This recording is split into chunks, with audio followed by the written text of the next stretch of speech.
बिस्मिल्लाहिर्रहमानिर्रहीम। अज़ीज़ तलबा व तालिबात, मैं उम्मीद करता हूँ आप सब लोग खैरियत से होंगे। हमारी डिस्कशन फार्माकोलॉजी है। फार्माकोलॉजी के हवाले से जब हम बात करते हैं तो उसमें हम बात करते हैं ऑटोनोमिक नर्वस सिस्टम पे। ऑटोनोमिक नर्वस सिस्टम के हवाले से हमने प्रीवियसली डिस्कस किया था कि ऑटोनोमिक नर्वस सिस्टम में उसकी क्लासेस, मेडिसिन, ड्रग्स, उसमें हमने कोलिनर्जिक और एडिनर्जिक क्लास पे बात की थी। कोलिनर्जिक क्लास में हमने कोलिनर्जिक एगोनिस्ट और कोलिनर्जिक एंटागोनिस्ट पे बात की है।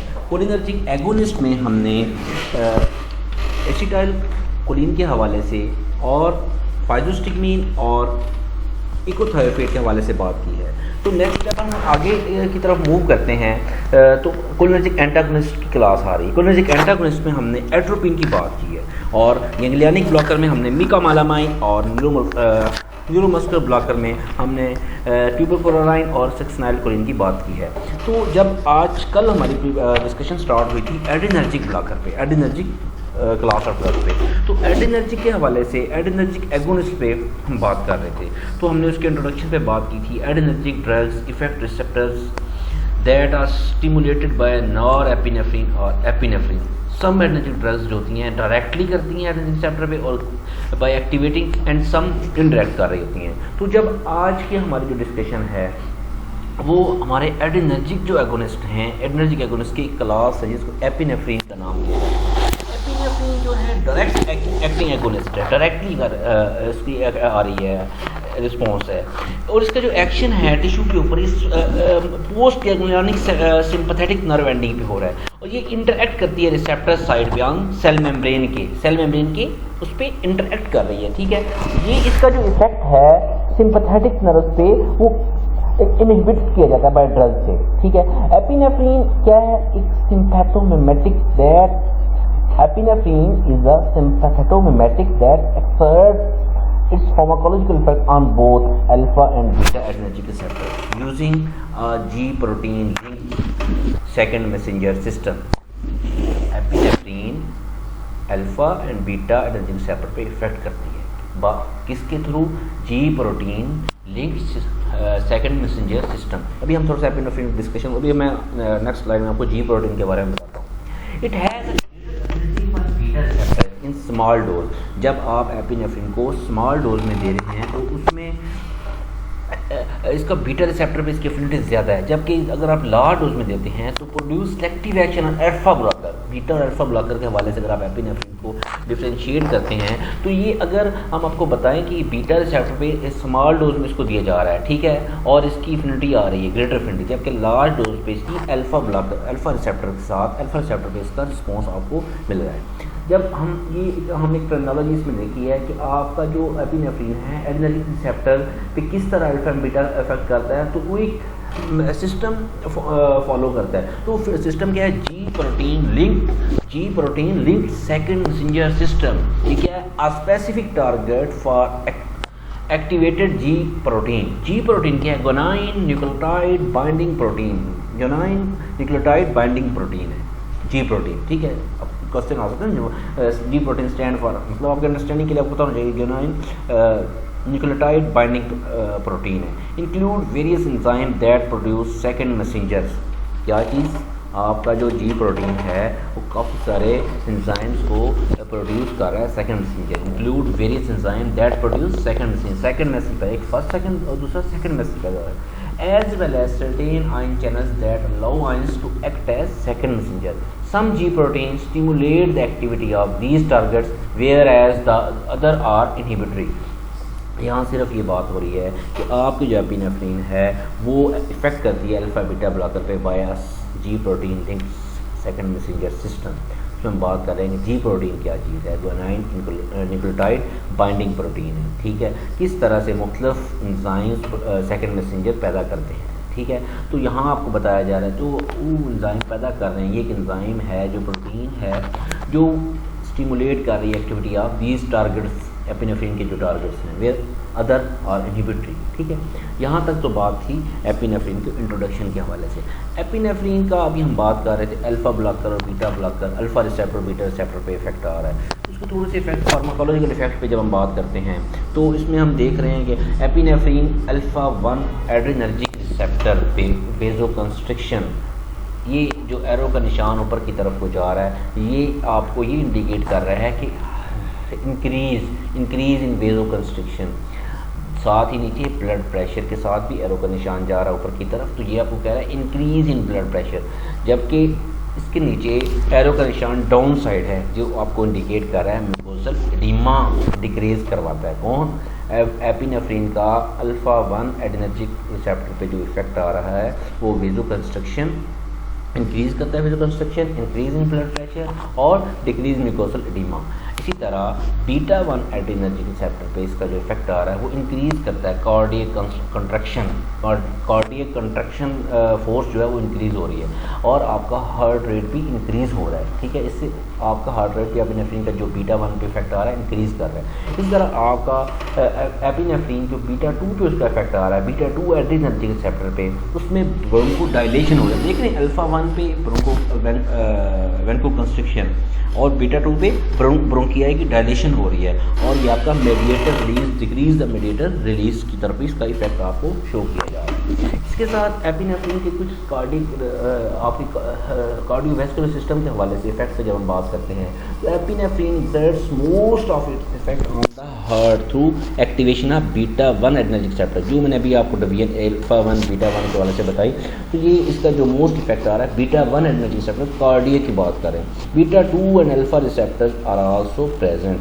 Heart rate increase, cardiac output increase, oxygen consumption increase हो रही है। ठीक है, direct response to epinephrine increase contractility, ठीक है, increase rate of isometric tension development, ठीक है, इंक्रीज रेट ऑफ रिलैक्शन, ठीक है, increase slope of phase 4 depolarization. देखिए डीपोलराइजेशन आपकी फेजेस में डिवाइड है, तो ये मतलब 4 उसमें स्लोप इंक्रीज हो रही है। ठीक है, इंक्रीज ऑटोमेटिसिटी, ठीक है, रिस्पॉन्स टू एटोपिक फॉसी, ठीक है, इसमें आपकी ऑटोमेटिसिटी जो है आपकी इंक्रीज हो रही है एपिनेफ्रिन की जो डायरेक्ट आपका रिस्पॉन्स आ रहा है। Epinephrine and blood pressure, epinephrine का ये भी हम कार्डियोवैस्कुलर सिस्टम में जब हम ब्रोंकोडायलेशन ब्रोंकोकंस्ट्रिक्शन इन पर जब बात कर रहे हैं, अभी नेक्स्ट स्लाइड में हम ये चीज़ शो कर रहे हैं कि एपिनेफ्रिन से ब्लड प्रेशर पे क्या इफेक्ट आ रहा है। तो पोटेंट वेजोप्रेसर है, ठीक है, systolic pressure increase to greater extent than diastolic, diastolic pressure में डिक्रीज। आपको अंदाज़ा है कि आपका एक ऊपर वाला ब्लड प्रेशर है, एक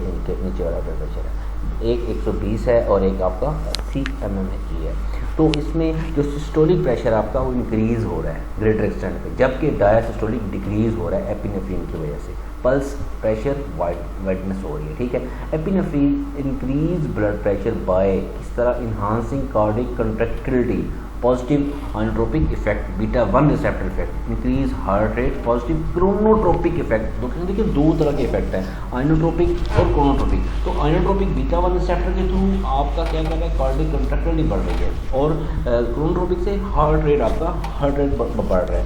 तो इसमें vasoconstriction alpha 1 receptor effect में precapillary resistance vessels of the skin, kidney and mucosal organs में आपकी नोट की जा रही है एपिनेफ्रिन की। एपिनेफ्रिन का रेस्पिरेटरी इफेक्ट क्या है, dilation of bronchial smooth muscle, bronchodilation cause कर रही है। ठीक है, कौन, beta 2 receptor, inhibition of degranulation of mast cell और अल्फा 1 सेल क्या कर रहे हैं, reducing congestion and oedema of bronchial mucosa. ठीक है, gastric and bladder smooth muscles पे क्या कर रहे हैं, आपके जो बीटा 2 रिसेप्टर की वजह से रिलैक्सेशन हो रही है। ठीक है, जबकि आई पे क्या इफेक्ट है, इंट्राओक्यूलर प्रेशर अल्फा 2 डिक्रीज कर रहे हैं। ठीक, इंट्राओक्यूलर प्रेशर डिक्रीज हो रहा है और मेटाबॉलिक इफेक्ट्स पे जब हम बात करते हैं तो ब्लड ग्लूकोज लेवल बढ़ता है, इसकी वजह से बीटा 2 एंड अल्फा 1-2 की वजह से, और हाइपोग्लाइसीमिया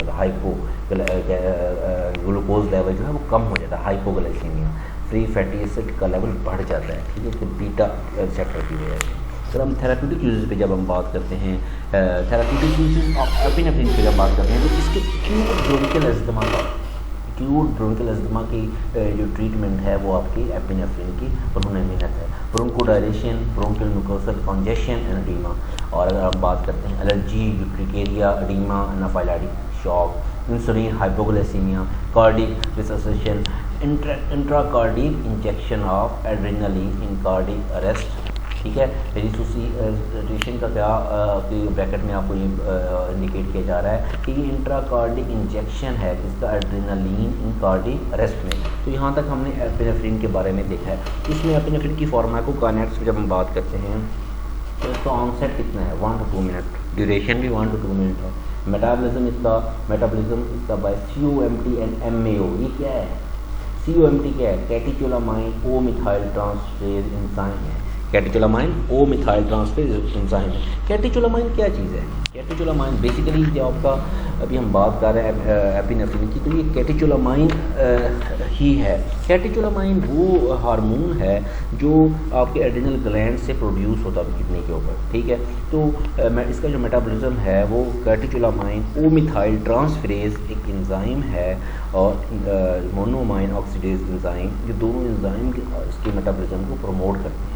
जब हम इसकी डिस्ट्रीब्यूशन में बात करते हैं तो सिंपैथेटिक नर्वस टिश्यूज़ इसकी डिस्ट्रीब्यूशन में हेल्पफुल साबित हो रहे हैं। तो इसकी जब हम बात करते हैं cross the placenta not blood brain barrier, इसमें स्टेरोपिन में, हमने एट्रोपिन में, हमने हर एक पॉइंट पे इसमें बात की है कौन ब्लड ब्रेन बैरियर क्रॉस कर रहा है कौन नहीं कर रहा। तो एपिनेफ्रिन पे जब हम बात करते हैं तो वो does not cross the blood brain barrier. Excretion mainly urine 84 to 96% जो एक्सक्रीशन हो रही है वो यूरिन के थ्रू हो रही है।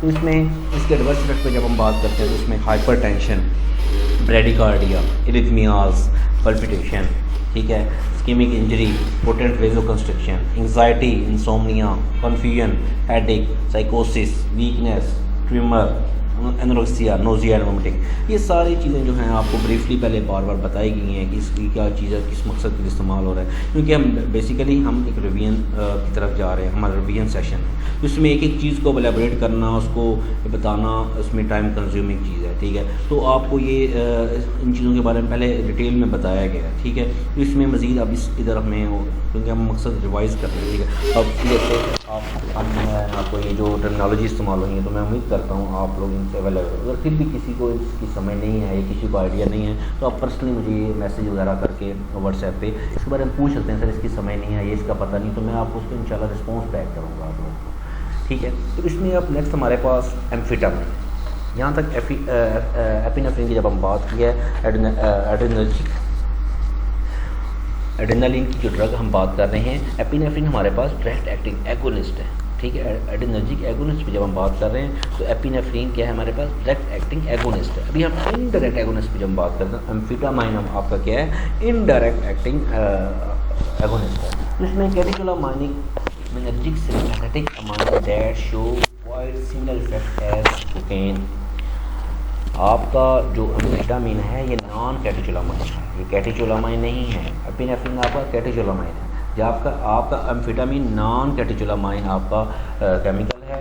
लेकिन अब देखिए कैटेचोलामाइन क्या है, अभी आपके साथ ही स्लाइड आपको बता रहे हैं, it is a hormone made up by adrenal gland, ये आपकी कैटेचोलामाइन, जबकि ये आपका amphetamine not made up by adrenal gland में जुमरे में आ रहा है। एम्फेटामाइन अगर जब हम इसके इंट्रोडक्शन से आगे हम बात करते हैं इसके मैकेनिज्म एक्शन में, amphetamine has indirect action on central nervous system. Amphetamine का जो इफेक्ट है सेंट्रल नर्वस सिस्टम पे और पेरिफेरल नर्वस सिस्टम पे इनडायरेक्ट है, और जो इसका इफेक्ट है सेंट्रल नर्वस सिस्टम पे ये डिपेंड करता है कि लेवल ऑफ कैटेचोलामाइन न्यूरो ट्रांसमीटर्स पे, ठीक है, इन साइनेप्टिक स्पेस में कि इसका लेवल कैटेचोलामाइन का कितना लेवल है। अगर लेवल ज़्यादा या कम का लेवल आपके उसके इफेक्ट को शो करेगा कि इफेक्ट ज़्यादा अच्छी तरह हो रहा है या कम इफेक्ट हो रहा है। एम्फेटामाइन आपका जो इफेक्ट शो करता है सेंट्रल नर्वस सिस्टम पे और पेरिफेरल सिस्टम पे, तो इसमें इसके रिलीज पे है इंट्रासेलुलर स्टोर ऑफ कैटेचोलामाइन। जब कैटेचोलामाइन के लेवल पे इसका इफेक्ट आ रहा है तो उसके रिलीज पे डिपेंड कर रहा है, ठीक है। एम्फेटामाइन जो है इनहिबिट कर देता है मोनोमाइन ऑक्सीडेज को, ठीक है, इसकी वजह से का high level of catecholamine are readily release into synaptic space and, ठीक है। जिस तरह आपकी स्लाइड आपको बता रही है कि जो रिलीज इंट्रासेलुलर स्टोर ऑफ कैटेचोलामाइन है नॉरएपिनेफ्रिन, सेरोटोनिन, डोपामाइन इनहिबिट करते हैं मोनोमाइन ऑक्सीडेज को, ठीक है। इसमें आप अगर आप स्कीम मेन समझने की कोशिश करें तो आपका जो आपके एम्फेटामिन का जो इफेक्ट है सेंट्रल नर्वस सिस्टम पे और आपके पेरिफेरल नर्वस सिस्टम पे तो डिपेंड करता है कैटेचोलामाइन। कैटेचोलामाइन का कितना, अगर कैटेचोलामाइन का लेवल ज़्यादा है तो आपका इसका अच्छा इफेक्ट है, कैटेचोलामाइन का लेवल कम है तो इसका कम है। तो इसी तरह कैटेचोलामाइन का लेवल किस तरह बढ़ा सकते हैं, तो जैसे अभी स्लाइड में दिखाया भी गया आपको, तो मोनोमाइन ऑक्सीडेज एंजाइम जो है उसको इनहिबिट किया जाता है, उसकी इनहिबिशन से जब मोनोमाइन ऑक्सीडेज इनहिबिट होता है तो कैटेचोलामाइन का लेवल बढ़ जाता है। जब कैटेचोलामाइन का लेवल बढ़ जाता है तो आपके जो एम्फेटामाइन है उसका इफेक्ट बढ़ जाता है। जब उसका इफेक्ट बढ़ जाता है तो अपनी अच्छी तरीके से अपना एक रिस्पॉन्स शो कर सकता है कौन, आपका एम्फेटामाइन। सेंट्रल नर्वस सिस्टम पे जब हम बात करते हैं इसके एक्शंस के हवाले तो स्टिमुलेंट है, इंक्रीज अलर्टनेस, ठीक है, जबकि रिड्यूस करता है फटीग को, थकावट को कम करता है, डिप्रेस करता है एपिटाइट को, ख़त्म करता है भूख को, activate the sympathetic nervous system, can cause dependence, limit their use on amphetamine. Amphetamine के अभी हम जैसे मैकेनिज्म पे बात कर रहे थे, amphetamine release intracellular store of catecholamine, also inhibit mechanism monoamine oxidase inhibitor, high level COA से क्या होता है, catecholamine oxidase are readily reduced into synaptic space। Action की जब हम बात करते हैं सेंट्रल नर्वस सिस्टम पे, a combination of its dopamine and NE से क्या होता है, norepinephrine relieve enhancing property। amphetamine stimulate the entire cerebrospinal axis, brains and medulla। This lead to increased alertness, decreased fatigue and depressed appetite and insomnia। यहाँ से आपको answer मिल रहा है कि एम्फेटामाइन किस तरह स्टिमुलेट करता है आपके ब्रेन स्टेम को, और इसकी वजह से आपको अलर्टनेस और डिक्रीज फटीग की तरफ आपको लेके जा रहे हैं। सिंपैथेटिक नर्वस सिस्टम जब हम बात करते हैं, सिंपैथेटिक नर्वस सिस्टम में इनडायरेक्टली कौन, आपका amphetamine stimulate the receptor through norepinephrine release, norepinephrine की रिलीज से इनडायरेक्टली स्टिमुलेट करते हैं रिसेप्टर को। अगर हम इसकी फार्माकोलॉजिकल इफेक्ट पे बात करते हैं किसकी, एम्फेटामिन की, तो increase blood pressure, decrease HR heart rate, increase alertness, psychomotor, stimulant, loss of appetite, euphoria, excitement, mood elevation, ठीक है, स्पीच एक्टिविटी इंक्रीज करते हैं, फीलिंग पावर आपकी बढ़ जाती है, किसकी वजह से, एम्फेटामिन की सारे फार्माकोलॉजिकल इफेक्ट्स हैं। तो अगर हम इसकी समरी पे बात करते हैं कि आपकी बॉडी और माइंड में एम्फेटामिन का क्या इफेक्ट आ रहा है, जब बात करते हैं तो उसमें मतलब में एक क्लियर पिक्चर है इसमें कि बॉडी में increase heart rate, increase blood pressure, decrease appetite, increase breathing rate, ठीक है, इनएबिलिटी टू स्लीप इंक्रीज होती है ना, एबिलिटी होती है ना, इनएबिलिटी स्लीप की होती है, sweating, convulsion, fever, chest pain, irregular heart rate, heart beat due to overdose में, ठीक है ना, लो डोज से हाई डोज वाली बात। उसके माइंड में क्या है, दिमाग में क्या हो रहा है, डिक्रीज करते हैं फटीग, थकावट कम हो रही है, इंक्रीज कॉन्फिडेंस, ठीक है, increase feeling of alertness, restlessness, increase irritability, ठीक है, फेयरफुलनेस, और आपके पास डिस्ट्रस्ट आ रहा है ऑफ पीपल, ठीक है, ट्रस्ट नहीं किया जा रहा है, बिहेवियर स्टीरियोटाइपी आ रही है, ठीक है, और हेलुसिनेशन हो रही है, क्या हो रहा है, हेलुसिनेशन हो रही है। इसमें हमारे पास इसकी फार्माकोकाइनेटिक्स जब हम बात करते हैं तो डिस्ट्रीब्यूशन एंड मेटाबॉलिज्म के हवाले से बहुत, देखिए हमने शुरू में बात की थी एम्फेटामिन और कोकेन का इफेक्ट सिमिलर है, एज इट इज इफेक्ट है।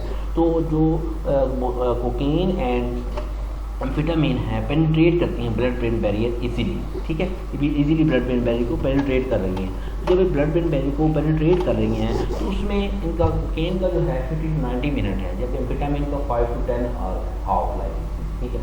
Metabolites include active and inactive compounds, ठीक है, एक्टिव कंपाउंड में एक्टिव में भी हैं। Cocaine is unusual in that, ठीक है, ऑटोमोबालाइज in the blood and addition to normal liver metabolism, ठीक है।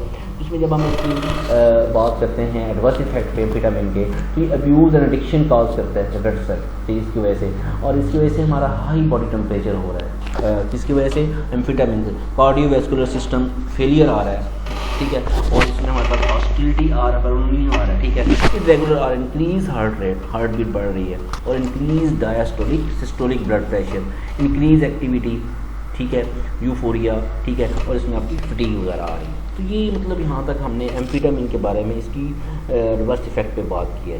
तो ये मतलब इसमें कोई कंफ्यूजन वाली चीज़ नहीं है। अगर मैं इसको आपको मज़ीद इसको समराइज़ करूँ तो आपको मतलब एम्फेटामिन के बारे में हमने ये बताया कि एम्फेटामिन नॉन कैटेचोलामाइन है, ठीक है, और सेकेंडली एम्फेटामाइन का क्या इनडायरेक्ट एक्शन है आपके सेंट्रल नर्वस सिस्टम पे और आपके पेरिफेरल सिस्टम पे। तो ये किस चीज़ पे डिपेंड करता है, लेवल ऑफ कैटेचोलामाइन का। कैटेचोलामाइन का लेवल बढ़ जाएगा, इफेक्ट बढ़ जाएगा। अगर कैटेकोलामाइन का लेवल कम हो जाए तो इफेक्ट। तो कैटेकोलामाइन का लेवल किस तरह बढ़ाया जा सकता है, तो उसमें आप मोनोअमाइन ऑक्सीडेज इनहिबिटर जो एंजाइम है उनको इनहिबिट करके आप कैटेकोलामाइन का लेवल बढ़ा सकते हैं। फार्माकोलॉजिकल इफेक्ट पे जब हम बात करते हैं तो इसका जो सेंट्रल इफेक्ट है इसका both alpha and beta effect है, ठीक है इनडायरेक्टली, लेकिन दोनों पे है, अल्फा पे भी है और बीटा पे भी है। जबकि ये आपका एम्फेटामिन आपका systolic and diastolic blood pressure पे भी इफेक्ट इसका इंडिकेट किया जा रहा है। थेराप्यूटिक जब इसकी बात की है तो साइकोलॉजिकली ये आपकी बॉडी में डिपेंडेंस और आपकी जो टॉलरेंस है उसकी डेवलपमेंट हो रही है इसमें, ठीक है। तो इसमें जब हमने इसकी फार्माकोकाइनेटिक्स की बात की है तो फार्माकोकाइनेटिक्स के हवाले से आपके एम्फेटामिन कम्प्लीटली अब्जॉर्ब हो रही है आपकी जीआईटी से, मेटाबलाइज हो रही है लीवर में, जो आपके दो एंजाइम आपको बताए हैं उससे इसका उनकी वजह से इनकी वर्किंग हो रही है। जब इसके एडवर्स इफेक्ट में हमने बात की है तो insomnia, weakness, dizziness, Nazia, vomiting, इसके एडवर्स इफेक्ट में हमने इनको काउंट डाउन किया है, ठीक है। तो यहाँ तक हमारे पास एडिनर्जिक एगोनिस्ट की जो दो ड्रग्स थी, एपिनेफ्रिन की हमने कल भी कुछ बात की थी, आज हमने उसको आपको डिटेल दोबारा आपके साथ शेयर की है और साथ हमने इसका एम्फेटामिन के हवाले से बात की है। तो इसमें मतलब ये हमारे यहाँ तक एडिनर्जिक एगोनिस्ट की बात हुई। इंशाल्लाह हम नेक्स्ट एडिनर्जिक एंटागोनिस्ट पे बात करेंगे। एडिनर्जिक एंटागोनिस्ट हमारे पास अल्फा ब्लॉकर, बीटा ब्लॉकर और ड्रग इफेक्टिंग न्यूरोट्रांसमीटर अपटेक और रिलीज में आ रही हैं, ठीक है। तो हम इंशाल्लाह कोशिश करेंगे कल हम इस चैप्टर को क्लोज कर देंगे। तो आप लोग कोशिश करें कि आप लोग इसको देखें, इसकी अंडरस्टैंडिंग लें। तो मैं मतलब काफ़ी दिनों से नोट कर रहा हूँ आप लोग कोई इसका रिस्पॉन्स बैक नहीं हो रहा आपकी तरफ से। तो आप लोग देखें, बच्चे अगर किसी समय नहीं आती तो उसकी अंडरस्टैंडिंग लें। अगर रियली आप लोग इसको देख रहे हैं तो इंशाल्लाह हमारा कल के चैप्टर लेक्चर के बाद हमारा जो नेक्स्ट लेक्चर है उसके बाद हम इसका टेस्ट लेंगे। टेस्ट सेशन में आपका वैसे हम असेस कर लेंगे कि आप लोगों का एटीट्यूड किस लेवल पे आप लोग इसको अंडरस्टैंडिंग ले भी रहे हैं कि नहीं रहे, क्योंकि ये चीज़ें आप लोगों ने पहले पढ़ी हुई हैं। इसमें समझाने वाली चीज़ें ज़्यादा ये कि आप अंडरस्टैंडिंग लें, रिवीजन लें आप इसकी। अगर कहीं भी आपको समझ नहीं आती तो आप लोग ज़रूर मुझे बताएं ताकि मैं आप लोगों की इसको सॉल्व कर सकूँ, ठीक है बच्चे। Good luck.